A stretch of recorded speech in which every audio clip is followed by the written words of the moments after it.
Hello students, आज हम बची हुई पोएम्स के क्वेश्चंस देखेंगे। पहली पोएम है fog. What does Sandburg think the fog is like. जो पोएट थे सैंडबर्ग, उन्होंने क्या सोचा, फॉग किसकी तरह है। The poet think the fog is like a cat, they both move silently and slowly. Fog क्या होता है बच्चों? फॉग होता है कोहरा। तो उन्होंने कोहरे को बिल्ली से कंपेयर करा, क्योंकि दोनों ही, अब कोहरा रात को आ जाता है, सुबह सुबह के टाइम रहता है और अपने आप इस छट के क्लियर हो जाता है, साइलेंटली मूव करता है। तो दे बोथ, और ऐसी बिल्ली भी दबे पाँव आती है, तो they both move silently and slowly, मतलब चुपचाप और धीरे धीरे मूव करते हैं। The fog cover the city and the harbour and then stop moving like a cat sitting on its haunches. चुपचाप बिल्ली ऐसे बैठ जाती है ना, उसे कहते हैं कैट सिटिंग ऑन हॉन्चेस। इसी तरह कोहरा जो आता है चुपचाप और पूरी सिटी को कवर कर लेता है, और हार्बर को भी। हार्बर वो जगह होती है जहाँ शिप्स खड़ी होती हैं।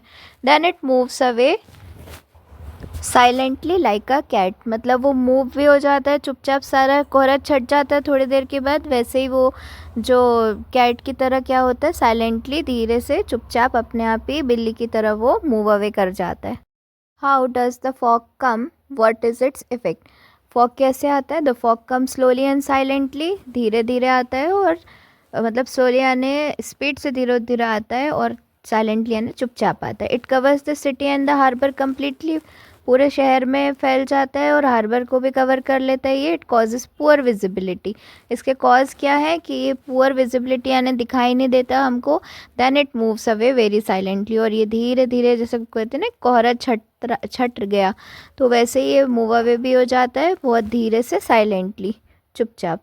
How is the fog like a cat. The poet think the fog is like a cat, they both move silently and slowly.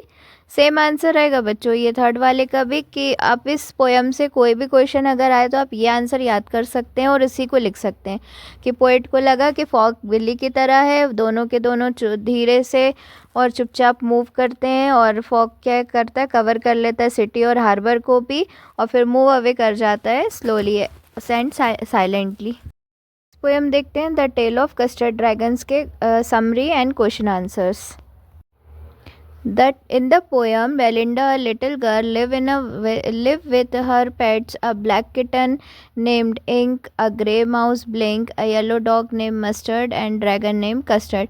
एक बेलिंडा नाम की छोटी बच्ची थी जो अपने पेट्स के साथ, अपने पालतू जानवरों के साथ रहती थी, जिसमें एक छोटा सा काला बिल्ली का बच्चा था जिसका नाम था इंक, एक ग्रे कलर का माउस था, छोटा सा चूहा था जिसका नाम था ब्लिंक, एक येलो कलर का उसका कुत्ता था, कुत्ते का बच्चा, वो उसका नाम था मस्टर्ड, एंड एक ड्रैगन था उसका नाम था कस्टर्ड। ये एक फिक्शनल पोएम है। कस्टर्ड वॉज अ कोवर्ड यानी होता है डरपोक, and everyone made fun of her, सब उसका बहुत मजाक उड़ाते थे। व्हेन अ पायरेट अराइव, एक पायरेट आया, the three brave animal just run away and Belinda cries for help. अब क्या है कि बेलिंडा जो लिटिल गर्ल थी, उसके सारे पेट्स एक्सेप्ट फॉर यानी कि सिर्फ ड्रैगन को छोड़ के सब कहते थे हम बहुत बहादुर है, मतलब वो लंबी लंबी फेंकते थे। लेकिन जब असली में एक पायरेट आया उनके यहाँ, तो सारे के सारे डर के भाग गए, और बेलिंडा जो खुद को बहुत बहादुर बताती थी, वो भी क्या करने लगी, हेल्प हेल्प चिल्लाने लगी। Custard come forward, he attack the pirate shot at him twice but missed, custard swallows him up in no time। फिर क्या हुआ, जो बेचारा खुद को सोचता था वो डरपोक है, वो सामने आया और उसने क्या किया, अटैक करा पायरेट के ऊपर। लेकिन पायरेट ने क्या किया, उसी पे गोलियां चलाई, लेकिन मिस हो गई, लगी नहीं कस्टर्ड को। कस्टर्ड ने उस पायरेट को खा लिया। बाकी जितने भी बहादुर बनते थे वो सब जा के छुप गए थे, और बेलिंडा भी क्या हो गई थी, रोने लगी थी। Why did Custard cry for a nice safe cage? Why is the dragon called a cowardly dragon? Custard cried for a nice safe cage। वो क्यों रोता रहता है? क्योंकि उसको अच्छा से एक सेफ सा पिंजरा दे दो, मैं तो उसमें बंद हो जाऊंगा, क्योंकि ही वॉज अ कावर्ड, वो डरपोक था। Custard always want a cage so he can feel protected and secure. वो तो भाई बंद रहना चाहता था चुपचाप एक पिंजरे में, ताकि उसको हमेशा प्रोटेक्टेड और सेफ फील हो सके। And everybody else in the house is brave but custard is not. बाकी सारे जितने भी थे वो बहुत ब्रेव, बहुत बहादुर थे, बस एक कस्टर्ड ही नहीं थे, इसलिए बेचारा नाइस सेफ केज मांगता रहता था ताकि वो चुपचाप उसमें प्रोटेक्टेड और सेफ रहे। Belinda she tickled him unmercifully. Why? Belinda उसको बेचारे को बहुत गुदगुदी करती थी, बहुत ज़्यादा करती थी उसको गुदगुदी, रहम भी नहीं खाती थी, अनमर्सीफुली बिना रहम खाए। तो Belinda tickled him unmercifully to excite him because he was a lazy dragon. वो बस उसको एक्साइटेड करना चाहती थी कि वो कम से कम कुछ तो रिएक्शन दे, कुछ तो हंसे, क्योंकि वो बहुत ज़्यादा एक लेजी ड्रैगन था। Her pets and she made fun of the cowardly dragon. वो और उसके जितने भी पेट्स थे वो सब उस ड्रैगन का बहुत ज़्यादा मजाक उड़ाते रहते थे हमेशा, क्योंकि वो बहुत ज़्यादा डरपोक था, कॉवर्डली ड्रैगन था एक। Describe the dreadful appearance of the pirate. अब पायरेट जो उनके घर में आ गया था उसका अपीयरेंस हमें बताना है। The pirate looked very dreadful, बहुत ज़्यादा खतरनाक दिख रहा था वो। He had pistols in both hand, उसके दोनों हाथों में पिस्टल्स थी, पिस्टल बंदूकें थी। He held a shiny Drager between his teeth, एक छोटा सा चाकू रखा हुआ था अपने दांतों के बीच में। He had a black beard, उसकी काली दाढ़ी थी। He had a black beard and a wooden leg, और उसका एक पैर जो था वो लकड़ी का था। इन टोटल बड़ा खतरनाक सा लग रहा था, दोनों हाथों में पिस्टल, एक शाइनी चमकदार सा ड्रैगन टीथ के बीच में, और काली काली दाढ़ी, और उसका एक टांग जो थी वो लकड़ी की थी। Right the appearance of for the custard the dragon. Custard dragon का क्या अपीयरेंस था? Custard the dragon has big and sharp teeth, उसके बड़े बड़े और शार्प से टीथ थे। स्पाइक्स ऑन हिज बैक, उसके पीछे जो थे वो स्पाइक्स थे। स्केल्स अंडरनीथ, यानी ड्रैगन के जो स्केल्स होते हैं ना वो थे उसके नीचे वाले हिस्से में, मतलब स्किन के नीचे वाले हिस्से में। A fire place like a mouth and a chimney for a knows, उसके मुंह से आग उगलती थी तो फायर प्लेस जैसा उसका मुंह था, और धुआं निकलता था नाक में से चिमनी को अ चिमनी फॉर अ नोज लिखा है। एंड ड्रैगर लाइक टोज, और उसके जो टोज थे यानी जो पैर थे वो कैसे थे उसके क्या बोलते हैं, पैर के जो नाखून थे, उंगलियां थी, वो कैसी थी उसके, ड्रैगर की तरह थी, यानी चाकुओं की तरह थी। चलिए बच्चों नेक्स्ट पोएम के क्वेश्चन आंसर्स देखते हैं। For any Gregory, what does the young man mean by the great honey colored ramparts at your ears? Why does he say that young men are thrown out? The phrase "the great honey-colored ramparts at your ear" refers to the beautiful hair of Annie Gregory. Annie Gregory जो थी उसके बहुत खूबसूरत से Honey colour के, शहद के colour के बाल थे, और उसको रैम्पार्ट्स क्यों बोला था? क्योंकि वो रैम्पार्ट्स क्या होता है, जो किले के आसपास की दीवारें होती हैं ना बड़ी बड़ी, वैसे जो अंदर किले के और नहीं देखने देती।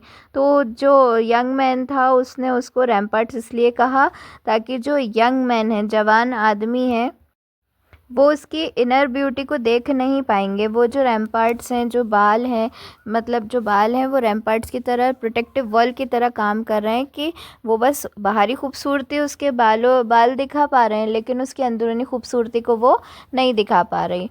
ठीक है। The young man are thrown into despair because the beautiful hair attracts them and they fall in love with her. अब इतने खूबसूरत बाल देख के हर जवान आदमी उसके प्यार में पड़ जाता है।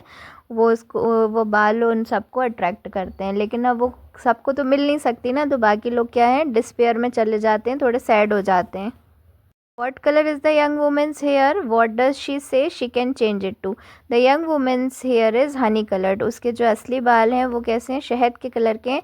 She can change them black, brown और कैरेट कलर। वो उसे काले कर सकती है, ब्राउन कर सकती है, कैरेट कलर के भी कलर कर सकती है। She wanted to do so, वो अपने बाल इसलिए कलर करना चाहती है, so that the young man could see her inner beauty and love her for that. जो भी जवान आदमी उसके प्यार में उसके बालों को देख के पड़ते हैं, वो सिर्फ उसकी आउटर ब्यूटी से प्यार ना करें, जबकि अगर वो नॉर्मल बाल कर लेगी तो सभी लड़कियों की तरह वो जो भी लड़के हैं वो उससे उसकी इनर ब्यूटी के लिए भी प्यार कर सकें।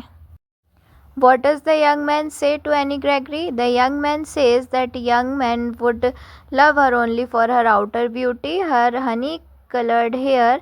They would never love her for what she really is. Young man, जब एक जवान आदमी ने कहा, क्या कहा था एनी ग्रेगरी से? तो एक जवान आदमी ने उससे ये कहा था कि बाकी जितने भी जवान आदमी हैं वो तुम्हें सिर्फ तुम्हारी आउटर ब्यूटी की वजह से प्यार करते हैं, तुम्हारी ये जो हनी कलर हेयर है उनकी वजह से, और वो तुमसे कभी भी प्यार नहीं कर सकेंगे। जो तुम खुद रियल में हो उस वजह से तुमसे प्यार नहीं कर पाएंगे, यानी तुम्हारे अंदर की ब्यूटी कोई भी नहीं जान पाएगा। What did the old religious man declare, what did he want to prove. Old religious man ने क्या डिक्लेयर कर दिया था, वो क्या प्रूव करना चाहते थे। तो old religious man says that he found a text which prove that only God could love us for our self alone. सिर्फ जो ऊपर वाला है वो हमें वैसे प्यार कर सकता है जैसे हम असली में हैं, and not for the physical beauty, और ना कि हम जैसे दिखते हैं। He is the one who truly loves अस, और ऊपर वाले ने ही हमें बनाया है और वो ही सिर्फ ऐसा है जो हमें सच्चा प्यार करता है। बाकी सब क्या होता है, हमारे लुक से प्यार करते हैं, वो सब एक हमारे दिखावे से प्यार करते हैं, ना कि हम जैसे इंसान हैं उस तरीके से प्यार करते हैं। बच्चों, अगर ये आपको एक्सप्लेनेशन अच्छी लगी हो, इजी लगी हो, समझ में आई हो, तो प्लीज़ लाइक करिए, कमेंट करिए, share with your friends and subscribe my channel. Thank you so much. थोड़ा सपोर्ट करिए ताकि मैं और आगे वीडियो बनाने के लिए मोटिवेट हो सकूं।